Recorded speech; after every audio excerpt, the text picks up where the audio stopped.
My dad missed every milestone.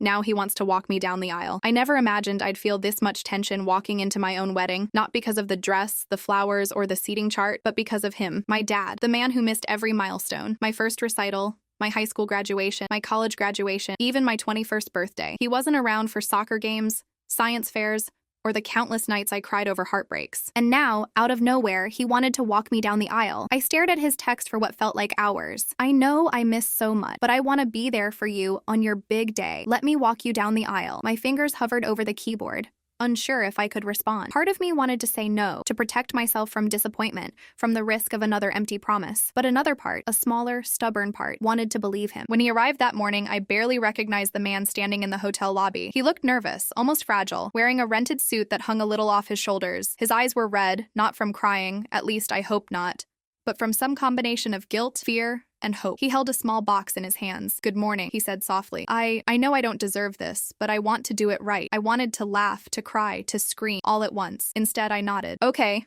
I said, my voice steadier than I felt. The ceremony started, and every guest turned to see me walk down the aisle. My heart was pounding, partly from excitement, partly from anxiety. And then, there he was, my dad, standing at the start of the aisle, his hand extended. I hesitated. Memories of missed birthdays, forgotten parent-teacher conferences, and empty phone calls crowded my mind. But then, I remembered a conversation I had with my mom years ago. "People can surprise you," she said, "even the ones who hurt you the most." I placed my hand in his. His grip was firm, warm, human. We began walking. With every step, I felt the years of absence, but also the weight of a different truth. The effort he was making now mattered too. Maybe it wouldn't erase the past, but it was something fragile.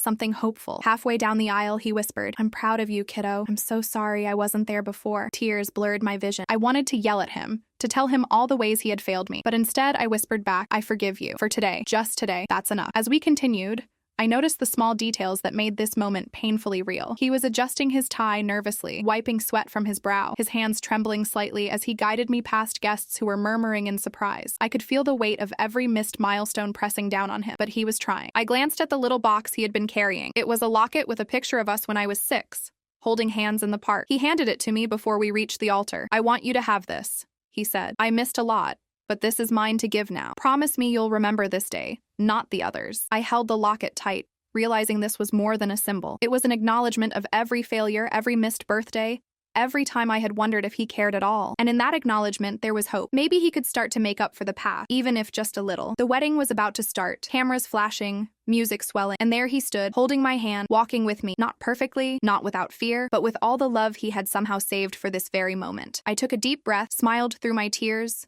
and thought, maybe this is enough.